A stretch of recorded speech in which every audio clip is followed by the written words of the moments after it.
আসসালামু আলাইকুম। এসএসসি 2026 ব্যাচের শিক্ষার্থীরা, তোমরা যারা বোর্ড চ্যালেঞ্জ করেছো বা করবে ভাবতেছো, তোমরা সবাই আমাদের ফেসবুক পেজে মেসেজ করে জানতে চাচ্ছ যে ভাইয়া আমরা যদি বোর্ড চ্যালেঞ্জটা করি, বোর্ড চ্যালেঞ্জ করলে আমাদের বোর্ড চ্যালেঞ্জের এই রেজাল্টটা কবে দিবে, অর্থাৎ আমার রেজাল্টটা পরিবর্তন হয়েছে কিনা, আমি ফেল থেকে পাস করেছে কিনা বা আমার জিপিএটা বেড়েছে কিনা, এই রেজাল্টটা আমাদেরকে কবে দিবে। সো আজকের ভিডিওতে আমি তোমাদের সাথে এই বিষয়টা নিয়ে আলোচনা করব। আচ্ছা, তোমাদের রেজাল্ট কিন্তু আজকে অর্থাৎ সোমবার 10ই আগস্ট তোমাদের দেওয়া হয়েছে। নর্মালি যদি বোর্ড চ্যালেঞ্জের রেজাল্টটা প্রকাশ হতে কম সময় লাগে, তাহলেও কিন্তু বোর্ড কর্তৃপক্ষ 20 দিন সময় নিয়ে থাকে। এবং তোমাদের যেহেতু আজকে 10 তারিখে রেজাল্টটা দেওয়া হয়েছে, সেহেতু আমরা যদি বোর্ড চ্যালেঞ্জের হিসাবটা 20 দিন ধরি, অর্থাৎ তোমরা কিন্তু 11 তারিখ থেকে বোর্ড চ্যালেঞ্জটা করতে পারবে। 11 তারিখ থেকে কিন্তু তোমরা 17 তারিখ পর্যন্ত তোমরা বোর্ড চ্যালেঞ্জটা করতে পারবে। এবং এরপর থেকে তোমার 20 দিনের সময় শুরু হবে, যে তোমাদের বোর্ড চ্যালেঞ্জের রেজাল্টটা 20 দিন পরে দিবে। এবং অনেক সময় 20 দিন পার হয়ে গেলেও একটু দেরি হয়, অর্থাৎ সর্বোচ্চ এক মাসের মধ্যে তোমাদের বোর্ড চ্যালেঞ্জের রেজাল্টটা দেওয়া হয়। এক মাসের বেশি কিন্তু তারা নিবে না কখনোই।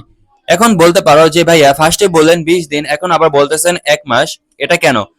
কারণ তোমাদের বোর্ড চ্যালেঞ্জের রেজাল্ট প্রকাশ করার সময়টা নির্ভর করে কতজন শিক্ষার্থী আবেদন করেছে তার ওপর। যদি আবেদন বেশি হয় তাহলে কিন্তু 25 থেকে 30 দিনও সময় লাগতে পারে। আবেদন কম হলে ওই যে বললাম 20 দিনের মধ্যেই ফল প্রকাশ হয়ে যাবে। সো এখন তোমরা বলতে পারো যে ভাইয়া এই বিষয়ে বিস্তারিত একটা সঠিক ডেট কোথা থেকে পাবো। এই বিষয়ে কিন্তু তোমাদের বোর্ড কর্তৃপক্ষ একটা নোটিশ দিয়ে দিবে। সেটা এখন না, সেটা কিন্তু 17 তারিখের পরে, অর্থাৎ 17 তারিখ পর্যন্ত যেহেতু তোমরা বোর্ড চেষ্টা করতে পারবে, 17 তারিখের পরে বোর্ড কর্তৃপক্ষ একটা নোটিশ দিয়ে দিবে যে তোমাদের বোর্ড চ্যালেঞ্জের রেজাল্টটা কবে দেওয়া হবে। সো আমি তোমাদেরকে ধারণা দেওয়ার জন্য বললাম যে তোমরা 17 তারিখের পর থেকে অতিরিক্ত এক্সট্রা 20 দিন তোমরা হিসাব করবে। সেহেতু তোমাদের সেপ্টেম্বর মাসের মাঝামাঝি সময়ে বোর্ড চ্যালেঞ্জের রেজাল্টটা প্রকাশ হওয়ার সম্ভাবনাটা সব থেকে বেশি। আশা করি তোমরা সবাই বুঝতে পারছো। এবং তোমরা আরেকটা কথা জেনে রাখো, বোর্ড চ্যালেঞ্জ করলে কিন্তু কখনো নাম্বার কমে না, নাম্বার বাড়লে বাড়িয়ে দিবে, কিন্তু তারা কমিয়ে দিবে না। অর্থাৎ যেটা তারা একবার দিয়েছে, অর্থাৎ তোমরা আজকে যে 10 তারিখে যে রেজাল্টটা পেয়েছো এটাই তোমাদের থাকবে, এখান থেকে কিন্তু রেজাল্টটা কমে যাবে না। যদি তুমি বোর্ড চ্যালেঞ্জ করো, যদি তোমার রেজাল্টটা বাড়ে তাহলে কিন্তু তারা বাড়িয়ে দিবে, কিন্তু কখনো এই রেজাল্টটা কমবে না। এবং তোমরা যারা বোর্ড চ্যালেঞ্জ করবে তাদের কিন্তু সকল স্টেপ গুলো একটু পরে হবে, অর্থাৎ কলেজ ভর্তির আবেদনটাও কিন্তু একটু পরে হবে।